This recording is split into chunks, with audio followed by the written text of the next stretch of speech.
Bonjour à tous. Des Libanais, un peuple, un mois jour pour jour après le début de la contestation qui donne à voir et à entendre un peuple libanais uni et solidaire, malgré les différences et l'équilibre confessionnel sur lequel le pays s'est reconstruit au lendemain de la guerre civile. Quel avenir pour la contestation? Elle rentre du Liban, d'où elle est originaire. L'essayiste Dominique Hédé est aujourd'hui l'invité de la grande table des idées. Mais d'abord, la part sauvage de Claudie Hunsinger. L'écrivaine, artiste plasticienne, vient de recevoir le prix Décembre pour son nouveau roman Les Grands Cerfs, publié chez Grasset. Une exploration sensible du réel qui nous entoure. Elle fait chanter sa flûte enchantée. Claudie Hunsinger est notre invitée à écouter tout de suite sur France Culture ou plus tard, si vous le souhaitez, sur franceculture.fr.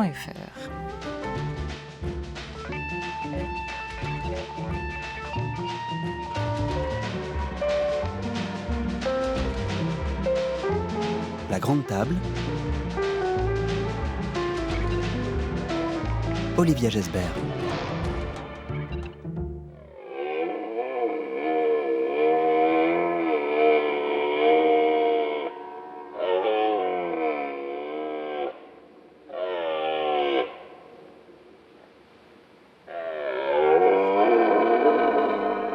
Et oui, c'est l'automne, il est là, avec son brame, le cerf, le grand cerf, un cri ou plutôt un chant envoûtant. Bonjour Claudie Hunsinger. Bonjour. Que ressentez-vous quand vous entendez cela?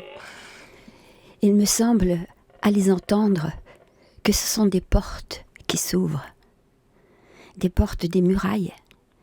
Peut-être les murailles du songe, mais aussi celles de la sauvagerie. Des murailles minérales qui s'ouvrent sur leur présence, celle des cerfs.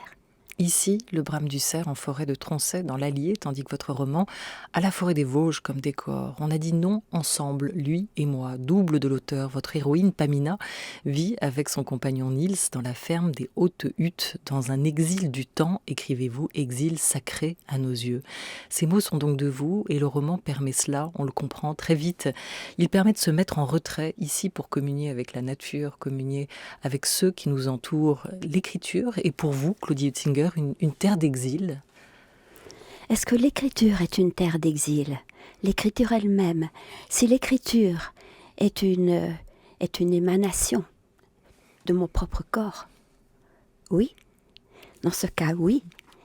Et l'écriture est aussi une façon pour moi de parler, de rendre compte de mes impressions, de mes sensations, moi qui vis en effet dans un territoire retranché, dans une sorte, peut-être pas d'exil, mais de cache profonde, de cachette, où nous avons été rejoints dès le départ par les cerfs, parce que nous vivons à un étage très particulier de la montagne, qui n'est ni celui des villages, ni celui des fermes, presque celui des forêts, juste en lisière, entre ces deux mondes. Alors l'écriture, elle est pour moi quelque chose qui naît d'une impression très profonde et de sensation et d'une emprise, d'un magnétisme du réel sur moi. Donc, évidemment, je parle de ceux qui m'entourent, les cerfs.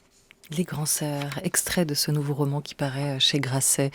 J'avais alors rassemblé des livres sur ces êtres qui savent se rendre invisibles à deux doigts de nous, hyper réveillés quand nous dormons, dont l'odorat infinitésimal est super puissant et surpuissant, dont l'ouïe capte les plus lointaines menaces, dont la masse de muscles et d'os se nourrit de frêles pousses d'érable et de châtaignier, de fleurs et de graminées délicates comme la flouve et le brome, puis l'hiver venu de ronces, de lierres, de houx ou encore de lichens, de bruyères, de mousses, et qui porte sur la tête une architecture de branches aussi haute qu'une et large qu'une coiffe de grand chef indien, même si d'un côté il s'agit d'une ramure d'os et de l'autre d'une parure de plumes d'aigle, la même souveraineté reliée au cosmos y semble à l'œuvre. Pamina, votre héroïne, nous emmène avec elle au cœur du règne animal, la magie de l'inconnu, la découverte de cet autre qui n'est pas si différent de soi. La rencontre, elle se fait à travers le cerf Wow, si je le prononce bien, W-O-W, wow. Ce tonnerre de beauté, écrivez-vous, qui va déclencher en elle le désir de prendre la clé, non pas des champs, mais celle de la forêt. Quelle porte va d'ailleurs ouvrir, Claudie Hunsinger, la clé que Léo, photographe animalier, ouvrier papetier, va lui confier à Pamina? Oui, tout commence par la rencontre avec ce tonnerre de beauté et peut-être de bonté que wow, dont le nom est presque une onomatopée de son propre cri, de son aboi, wow. Donc tout commence par cette rencontre, cette presque collision avec wow, et tout commence 10 ans auparavant avec une petite clé que lui a confiée un photographe animalier qui avait construit un affût sur leur territoire pour pouvoir observer les cerfs. Et cette petite clé, elle n'y a pas touché pendant 10 ans. Et c'est après cette presque collision avec ce tonnerre de beauté que Pamina décide de s'approcher de ce qui l'entoure depuis presque 10 ans, mais de loin. Et soudain, elle se dit, mais ils sont si proches et je sais que Léo, elle les connaît, les différencie. Je sais que Léo, le photographe, les nomme même et les reconnaît à une balafrure et surtout à l'architecture de leur couronne, épois par épois, il sait les distinguer. Et moi qui vis au milieu d'eux, et moi qui ai vécu 8 ans de suite auprès d'un cerf qui vivait là, à 50 mètres sans que je l'aperçoive, moi qui vivais au milieu de ces invisibles, je n'en sais presque rien. Et c'est comme ça que Léo a initié Pamina à l'art de l'affût. Et ce cerf, il vous a vu? Ah, il m'est arrivé, oui, que les cerfs, bien sûr, bien plus souvent que je ne le pense, Vous voit. nous voient, Ouais. nous observent. Nous sommes observés par eux, bien plus souvent que nous ne les observons. Ils sont là autour de nous, ils savent tout de nous, et ils se glissent. Et Mais ils une vous ont fois- accepté? Ils vous ont toléré? Voilà, c'est exactement ça le mot. Le mot, c'est nous sommes tolérés. En presque 30 ans, 40 ans, je pourrais même monter à 50 ans de vie, pour laquelle nous avons choisi comme concept de vie l'immobilité, comme concept d'aventure l'immobilité. Sur place, nous n'avons pas bougé, mais nous avons observé le monde autour de nous. Parfois nous contentons simplement de savoir que ce clan de cerfs nous entourait sans en savoir davantage. Donc oui, nous sommes observés, nous sommes tolérés. Francis, mon compagnon, peut bûcheronner. Il peut faire son bois sans que les cerfs, remisés un peu plus bas, ne se lèvent. Et moi, il m'est arrivé aussi de m'approcher d'un cerf dans le dos, très doucement, qui ne m'avait pas senti, de m'asseoir et de l'observer. Francis, c'est Niels dans le roman. Pamina, c'est vous. Et Léo, au début en tout cas de ce roman, il nous fait penser un peu au photographe animalier Vincent Munier, qui vient des Vosges lui aussi. Cette clé que Léo donne à Pamina dans le roman, c'est peut-être tout simplement la clé de l'émerveillement. Des animaux m'ont fait rêver dans les livres. Et j'ai qu'une envie, c'est de provoquer cette rencontre. Essayer de vivre à leur rythme, tout près d'eux.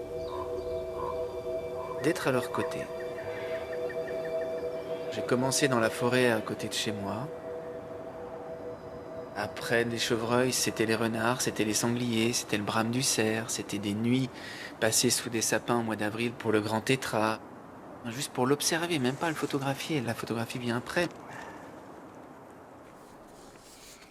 C'était ça, cette clé, celle de l'émerveillement. Et ce que vous avez pu découvrir dans cette cabane, c'est ce moment d'attente, ce temps suspendu, cet affût qui éveille tous les sens. Oui, j'ai commencé par la cabane d'affût, pensant que c'était le lieu qu'avait construit Léo, le photographe animalier. Mais vite, je me suis aperçue qu'il ne fallait pas se contenter de rester dans une cabane, qu'il fallait déjà connaître tout des habitudes de ce clan de cerfs qui nous entourait, connaître leur trajectoire, connaître leurs remises et leurs zones de repos. Et c'est après tout ce travail déjà d'observation et de notes sur un carnet qu'on se poste très tôt le matin. On se lève à 4 heures pour être sur place à 5 heures, avant que le jour ne se lève, simplement entortillé d'un filet de camouflage et en contact direct avec les éléments. Et de préférence en contact direct avec la pluie, avec la neige, avec la tempête, avec l'orage. Parce que c'est par mauvais temps que les non-humains, comme j'appelle les cerfs, sortent pour éviter les humains qui ne sortent pas. Humains non humains, vous les nommez à la manière de Philippe Descola, l'anthropologue, dont vous avez visiblement beaucoup lu les ouvrages, les essais, et communié là encore avec sa manière aussi de revenir sur cette distinction entre nature et culture. On va y revenir, Claudie Hunsinger, juste pour comprendre ce qui se joue aussi dans les têtes, dans votre esprit, dans ce moment d'affût, dans ce temps qui est suspendu. Vous arrivez à faire le vide de tout? Voilà, tout est là. Tout est là. Je suis passée par différents états. Dans ces moments d'affût, d'attente, parfois d'attente pour rien. Et puis tout à coup, l'apparition est là et la beauté est là, qui se présente. Je suis passée par un premier sentiment qui était presque négatif, un sentiment d'effroi. Parce que quand je suis planquée comme ça, dans la nuit, et que j'attends, et que j'entends arriver une voiture, un pick-up, et ce pick-up, je sais qu'il peut être aussi bien celui d'un braconnier, que celui d'un chasseur, que celui d'un garde-chasse. Moi, qui m'avance dans la nuit, absolument sans technologie, au contraire des photographes, justement, au contraire des photographes animaliers, je n'ai rien comme technologie, je n'ai ni lampe frontale, je n'ai ni portable, je n'ai pas autour de moi une équipe. Je suis absolument seule dans la nuit, sans rien. Et quand j'entends une voiture ou un pick-up qui s'approche, la première chose que je fais, c'est sauter dans le talus et me cacher. À ce moment-là, il m'est arrivé, sautant dans le talus, me cachant, de me trouver nez à nez avec un lièvre ou avec un renard qui fuit, qui me fuit, qui me lâche. Et c'est là que je m'aperçois que moi, qui aimerais tant rejoindre le bord des non-humains, des animaux, je sème l'effroi. Et je suis renvoyée à mon genre humain. Ça, c'est d'un. Puis de deux, quand je continue comme ça dans la nuit, à m'avancer, en guettant les bruits, pour rejoindre mon affût, et de deux, je m'aperçois que je suis sur un incessant qui-vive. Et que, sans rien justement autour de moi, juste ce filet ou mon vêtement, je suis soudain et je me sens incroyablement et incommensurablement du côté des bêtes, du côté des proies. Et c'est là que je me suis rendu compte de ce qui me séparait justement d'un Vincent Munier dont vous avez parlé tout à l'heure. C'est que d'être sans rien du tout, avec la peur, reléguée dans la nuit, repoussée dans la nuit du côté des bêtes, on est du même bord. Et là, j'ai senti que le féminin et l'animal allaient ensemble. Et que c'était un privilège. Ça, c'est le deuxième temps. Et parfois, il arrive, quand on dépasse ce presque bon qui nous permet de rejoindre le bord des non-humains, sans y arriver parce qu'ils nous fuient de toute façon, même s'ils nous tolèrent, il peut arriver qu'on se dise, eh bien voilà, laisse tout tomber. Écoute seulement, ne cherche pas de sens, n'ajoute pas de sens au monde, ne cherche pas à comprendre. Sois à l'affût juste de l'imperceptible, comme dirait Deleuze, du devenir imperceptible. Et n'ajoute au monde que ta présence au monde et son éblouissement. C'est une manière de toucher la magnificence de ce monde qu'on a perdu de vue à travers ce dénuement. Il y a cet abandon de soi que vous venez de raconter, Claudie Hunsinger. Comme les bêtes, nous devons tout lâcher, écrivez-vous simplement, sans au-delà, c'est obligé. Qu'est-ce qui vous fascine aussi dans la métamorphose de ce monde animal, au rythme des saisons, au rythme de ce qui nous entoure? On entendait tout à l'heure en ouverture le brame du cerf, plutôt à l'automne. On vous racontait notamment la mue des cerfs au moment du printemps. Qu'est-ce qui vous fascine dans cette quête et cette métamorphose animale? Oui, en effet. Les cerfs ne sont pas des carnivores. Les cerfs sont des herbivores. Ce sont des grands contemplatifs. Ils passent leur journée à herboriser et à manger. Tout en marchant, ils broutent, ils choisissent. Et puis, la nuit venue, ils se remisent et ils remâchent tout ce qu'ils ont vécu. Il y a déjà ça, c'est un peuple et un clan. Oui, il faut peut-être préciser que le lieu où je vis est le lieu où habite également, nous a fait l'honneur d'habiter tout un clan de cerfs, des célibataires seulement, des mâles, de 8 à 12, parfois de 12 à 22 individus qui habitent chez nous 8 mois sur 12.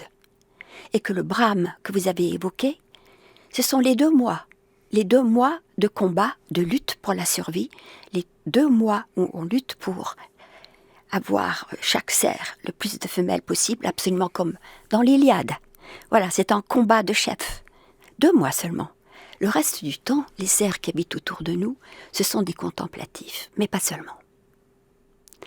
Ce qu'ils ont d'absolument fabuleux, et qui fait que, hier déjà, dans une rencontre avec des lecteurs, ou avant-hier, ou la semaine d'avant, il m'est arrivé de rencontrer des lecteurs qui sont venus vers moi et qui ont fondu en larmes en me racontant leur rencontre avec un cerf. Alors pourquoi un cerf peut-il faire fondre en larmes un monsieur en par-dessus et qui se souvient de cela de 10 ans auparavant? Eh bien, je pense que c'est parce que les cerfs nous viennent déjà tout droit de la préhistoire, qu'ils ont assisté à la naissance de l'humanité, qu'ils ont gardé de cette préhistoire, je crois, quelque chose d'absolument fabuleux qui est cette ramure. C'est quelque chose d'absolument fantastique, de démesuré, qui nous parle de la naissance du monde, qui porte presque 30 000 ans de temps, parce que les cerfs que nous croisons, ce sont les mêmes cerfs que ceux de Lascaux. 5 cerfs nageant dans la brume, aux parois de Lascaux, ou 5 cerfs nageant dans la brume d'une prairie qu'on peut voir venir vers vous, ou alors un cerf qui soudain s'arrête sur une route et regarde dans les yeux, un homme qui s'est arrêté, qui est descendu de sa voiture. Et je pense que c'est ce face-à-face avec un être contemplatif qu'on sent vraiment 10 mois sur 12, quelqu'un qui est branché par ses bois sur un autre espace. Et moi, souvent, j'ai pensé, au départ, je pensais que ces ramures étaient branchées sur un espace transcendant, mais pas du tout. Je pense que les cerfs nous désignent ce qui se passe ici, ici-bas. Et quand je parle de là où j'habite, d'ici, ça m'a l'air d'être pour les lecteurs ou pour les gens à qui je parle, quelque chose d'aussi lointain qu'une autre galaxie. Comme si ici était devenu aussi lointain qu'une galaxie. On se rapproche tout doucement avec vous, Claudie Hunsinger. Les Grands Cerfs, votre roman paru chez Grasset, vous y racontez aussi le retour des oiseaux. Et là, forcément, on y voit un clin d'œil à Rameau.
La suite en mi majeur de Jean-Philippe Rameau par Alexandre Tarot, extraite de son dernier album Versailles de Alexandre Tarot, sorti le 15 novembre, c'est-à-dire cette semaine. Rameau qui rendait hommage ici avec ce rappel à sa Provence quand il vivait en Avignon. Le mot rappel qui nous évoque aussi l'oiseleur, c'est Papageno dans La flûte enchantée. Ici, Pamina, c'est un peu vous, Claudie Hutzinger, dans ce roman Les Grands Cerfs. Si vous sortiez votre flûte comme l'oiseleur pour rappeler ces oiseaux, qui rappelleriez-vous ?